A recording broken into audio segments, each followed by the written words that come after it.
Assalamualaikum sahabat Putri Daka. Sekian lama kita tidak berjumpa dan akhirnya malam ini saya mengundang salah satu salah satu wanita yang sangat fenomenal di Kota Palopo, yang dikenal belak-belakan, yang dikenal kocak, pokoknya semua deh buat saya. Ya kita nanti mengupas sisi di balik siapakah dia? Siapakah dia? Penasaran?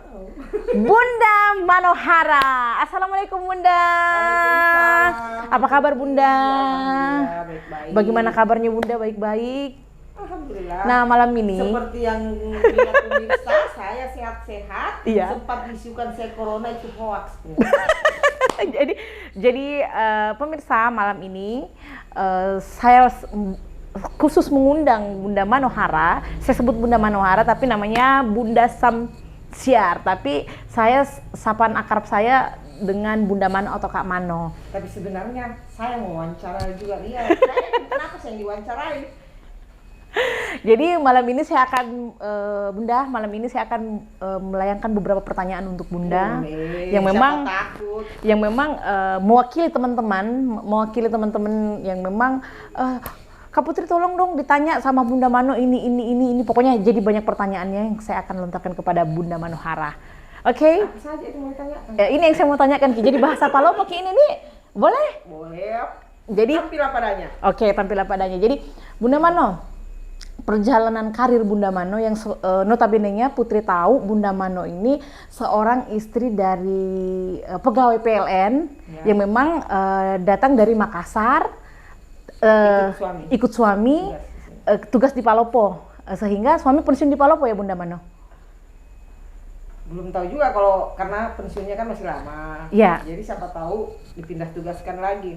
Tapi sebenarnya suami juga bukan juga orang Makassar asli. Iya, tapi dia juga ada tapi Bunda Mano ini sangat-sangat melekat di masyarakat Palopo karena kenapa banyak yang sampaikan ke saya Bunda Mano itu suka menolong, misalnya ada pengurusan yang memang teman-teman atau sahabat-sahabat di luar yang memang tidak bisa menjangkau sehingga Bunda Mano selalu membantu mereka. Itu yang saya lihat dari sisi Bunda Mano. Tidak juga, prinsip saya saling menolong itu kan diwajibkan dalam agama. Sepanjang kita mampu untuk berbuat kebaikan dan menolong orang, kenapa tidak? Itu yang saya pedomani dalam hidup saya. Kalau ada orang yang meminta tolong, saya justru merasa maksudnya bangga, ini orang kok minta tolong sama saya. Jadi saya sepanjang itu saya anggap bisa saya lakukan, saya akan bantu. Lah luar biasa ya dari sisi Bunda Mano yang selama ini kita taunya dia ceplas-ceplos, ceplak, belak-belakan. Pokoknya malam ini saya akan saya akan mengupas tentang Bunda Mano, sosok Bunda Mano yang sebenarnya. Yang kita lihat di Facebook kan kalau saya yang melihat bahwa Bunda Mano ini salah satu pengkritik sejati. Pengkritik sejati itu motivasi sampai bisa selalu mengkritik kinerja ataupun seperti apa ya yang saya ketahui. Kenapa itu Bunda Mano sampai ya harus melibatkan diri dan sejarahnya jadi wartawan itu seperti apa? Coba bisa dijelaskan Bunda Mano. Kalau mau dibahas masalah kritik atau istilahnya orang di sini Palopo nyinyir, sebenarnya yang saya kritiki tidak pernah juga bilang masyarakat yang saya kritik atau menyinggung pribadi seseorang. Ketika saya anggap ada suatu kebijakan atau dianggap merugikan orang banyak, masyarakat secara spontanitas itu keluar. Banyak orang bilang ini Mano nyinyir, apalagi kemarin kan masalah pilkada Lutra selalu saya nyinyir, tapi saya kan tidak pernah menyerang pribadi orang. Saya selalu menyoroti kinerja. Tapi kalau dibilang Palopo, saya tidak nyinyir, sebenarnya saya nyinyir juga, tapi caranya sekarang berbeda. Berbeda kenapa ya? Saya lebih baik menyampaikan langsung sama yang bersangkutan dibanding saya harus koar-koar. Karena saya pikir koar-koar juga di media sosial, orangnya kan ada di depan mata saya, orangnya ada di dekat saya, maksudnya gampang saya jangkau. Mending saya langsung datang sampaikan bahwa ini ada begini seperti ini. Jadi memang kehidupan Bunda Mano yang memang suka untuk frontal ketika memang mengkritik kinerja ya, bukan pribadi ya. Jadi teman-teman mesti tahu kadang-kadang beliau buat status yang betul-betul pedis itu sebenarnya bukan kepada pribadi seseorang tetapi kepada kinerja ya Bunda ya. kepada kinerja, terutama saya banyak orang bilang saya dianggap humasnya pemerintah atau dianggap Ya, ya itu dia yang saya mau tanya. iya. Apa Bunda ini seorang humas atau seorang wartawan atau seorang masyarakat yang memang peduli akan kinerja atau seperti apa? Itu yang saya sebagai masyarakat yang baik. Ketika kita mengkritik suatu kebijakan pemerintah, tentu ada solusi yang kita tawarkan ke pemerintah. Apa segala macam. Jangan hanya bisa nyinyir tapi tidak bisa berbuat. Orang banyak orang mengatakan saya ini wartawan, tapi saya tidak pernah menganggap diri saya sebagai wartawan karena bagi saya menyandang profesi seorang wartawan itu sangat berat. Wow. Sangat berat. Kenapa? Punya beban tersendiri. Tapi Bunda Mano wartawan. Basically Bunda Mano wartawan. Enggak pernah saya merasa wartawan juga. Jadi Karena yang sejarah yang saya harus kupas penilaian seorang wartawan itu adalah dari masyarakat. Oh. Dari masyarakat, bukan kita. Sekarang begini, saya aku diri saya wartawan, tapi masyarakat tidak mengakui saya wartawan. Oh iya. Kan enggak ada. Ya. Jadi biarlah masyarakat menilai saya seperti apa. Oke, jadi yang pertama saya mau tanyakan, Bunda Mano pertama kali untuk merilis berita atau mempunyai media itu sejarahnya apa dan apa motivasi Bunda sehingga yang tadinya jadi ibu rumah tangga ya Bunda ya, ibu rumah tangga sehingga terjun di dunia media. Itu yang saya mau tahu. Sebelum saya terjun di media, memang saya wataknya sudah kritis, sering menyoroti apalagi yang menurut pandangan saya itu tidak masuk dalam akal saya, atau ada kebijakan yang saya dianggap terlalu tidak berpihak pada masyarakat. Nah, awalnya saya seperti itu kan. Dulu sebelum di media, lama saya baru mau terjun di media, itu pun dari ajakan dari almarhum Mansur Cak. Itu saya pernah diwawancara di Rapor TV.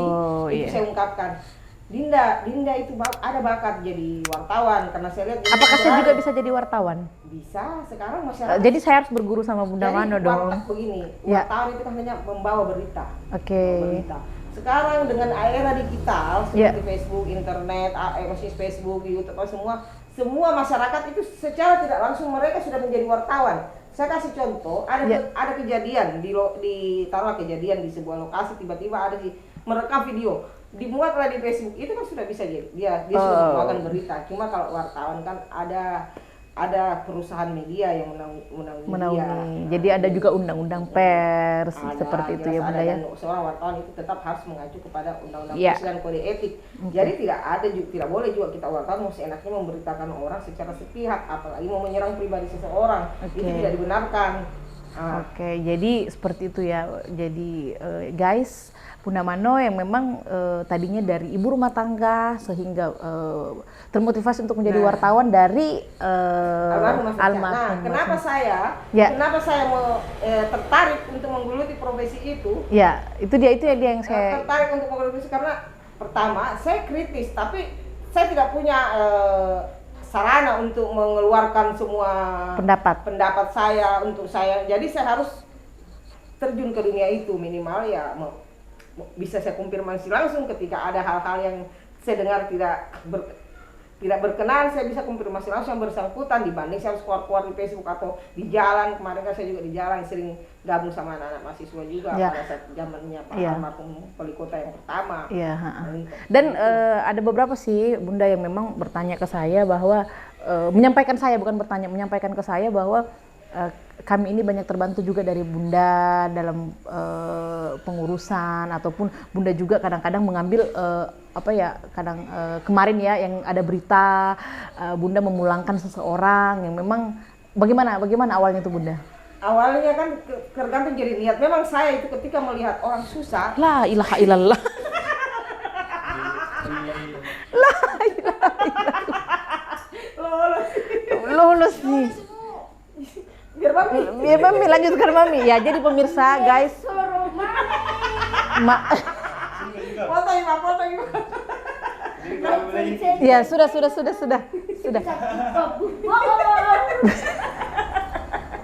Jadi dibalik kita serius wawancari Bunda Mano. Nggak bisa. Ya. Sana.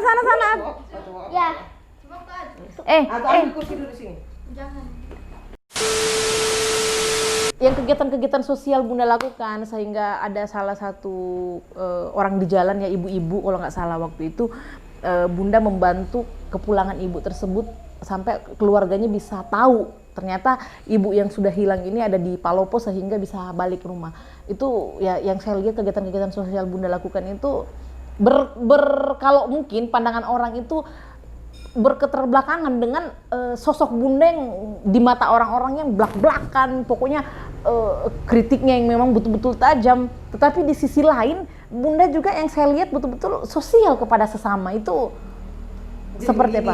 Bagaimana ceritanya waktu itu Bunda? Ceritanya itu secara spontan saya. Artinya saya kan begitu selalu terpanggil ketika ada saya lihat yang susah-susah atau apa secara spontan. Dan niat saya kan memang hanya mau memberi bantuan aja, tapi ternyata ini ibu butuh bantuan yang lebih daripada sekedar saya harus memberikan dia uang. Akhirnya terjadilah komunikasi bahwa dia bukan Palopo, orang Makassar, karena kan saya bawa dari Makassar. Bukan di Palopo. Bukan. Jadi pada saat itu ada acara saya di Makassar, saya mau lihat, saya berpikir saya mau ke situ, mau lihat sekolah saya dulu kan. Saya jalan-jalan, ternyata saya lihatlah di depan ruko, mungkin dia saya panggil, saya kasih ikan, tapi ternyata alhamdulillah begitu saya tanya-tanya, saya posting, ternyata langsung viral. Jadi di sisi lain Bunda Manohara ini yang memang ada jiwa sosial yang tinggi.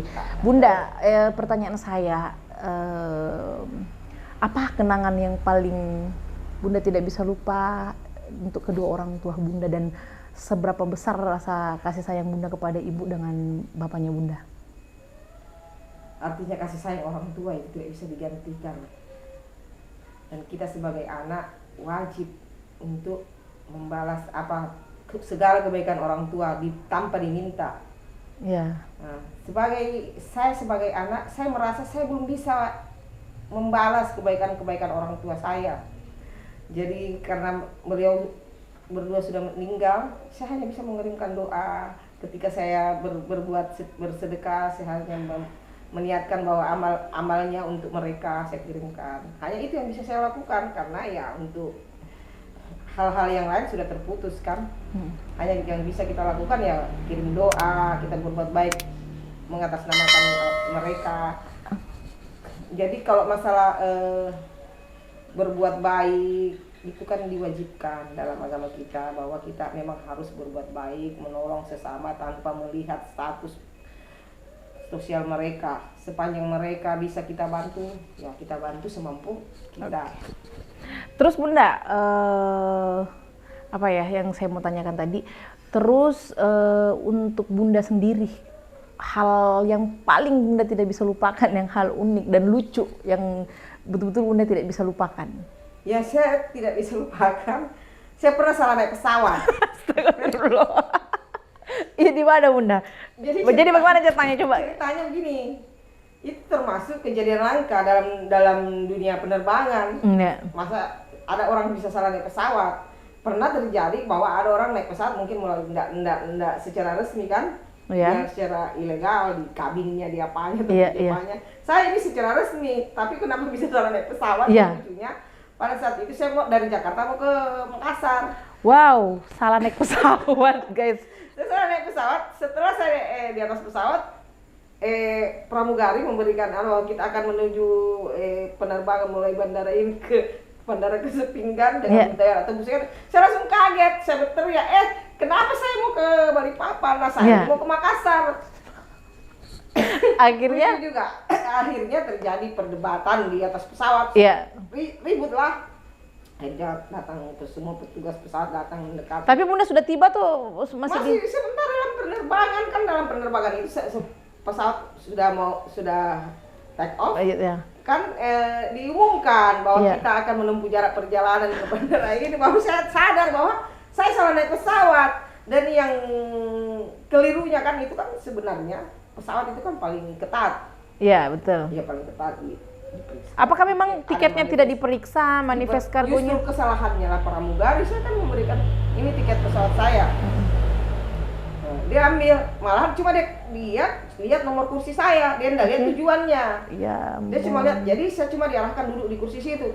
Untung kursi yang saya duduki juga tidak ada orangnya. Coba bagaimana kalau kursi yang saya duduki ada bingung. Iya, betul. Akhirnya diperiksa tiketku, dilihatlah sampai di bandara, saya dikawal, saya di servis baik-baik, pulang dikasih pesawat pertama di kelas eksekutif. Waduh, luar biasa ya. Jadi di balik hikmah itu dapat fasilitas dari bandara apa tuh, Bunda? Sepinggan dari maskapai. Tiba di mana? Di bandara? Bandara Sepinggan Balikpapan. Balikpapan. Jadi dari bandara Balikpapan akhirnya Bunda merasakan di servis karena bagus. Mungkin mereka keliru juga. Kenapa bisa ada penumpang wow, jadi itu yang unik yang saya tidak bisa lupakan itu. Dan setelah kejadian itu aturan dari maskapai penerbangan itu berubah. Kenapa saya bilang berubah? Yang tadinya kita kalau naik di pesawat kan mereka pramugari hanya menyambut dengan kata-kata selamat datang. Iya. Selamat datang. Iya. Setelah kejadian itu berubah. Iya. Berubah jadi setiap kita mau naik pesawat di pesawat langsung kita disambut dengan kata-kata Jakarta. Kalau kita mau ke tujuan Jakarta, Makassar. Oh, jadi itu sejarahnya. Berubahnya. Artinya mungkin di wilayah grup Lion Group ya. Iya. Kebetulan saya naik pada saat itu Batik Air. Iya. Dan salah pesawat, guys. Itulah sejarah Bunda yang sangat unik. Nah, pertanyaan yang terakhir dari perwakilan dari orang-orang nih Bunda. Apakah Bunda saat mengkritik tidak ada beban di pemikiran ketika berkata-kata yang betul-betul pedis kepada orang? Apakah tidak jadi beban buat di hati atau seperti apa? Dan tidak ada kedepannya misalnya ya udah deh saya stop lah, saya mending jadi Bunda Manohara yang sabar.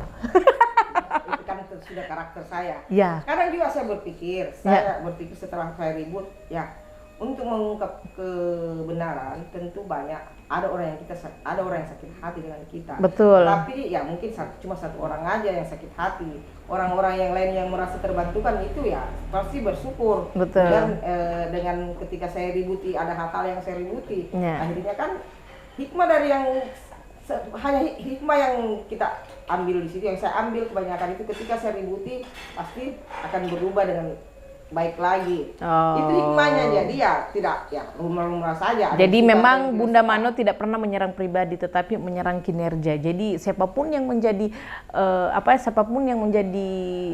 sorotan kinerja Bunda Mano berarti bukan pribadi ya guys ya. Betul-betul kinerja. Tidak boleh dalam profesi jurnalis juga dilarang kita menyerang pribadi seseorang. Oke, jadi itulah dia sisi dari Bunda Manohara. Buat teman-teman yang tidak mengenal lebih dalam, malam ini kita bisa mengupas tuntas tentang Bunda Manohara, seorang yang fenomenal yang dikenal belak-belakan. Oke Bunda, terima kasih atas waktunya. Mohon maaf kalau ada kata-kata yang salah, dan buat pemirsa, attitude tidak konsisten. Oke, terima kasih buat sahabat di rumah. Assalamualaikum warahmatullahi wabarakatuh. Nangis ngalu dari tadi bolak-balik. Bye.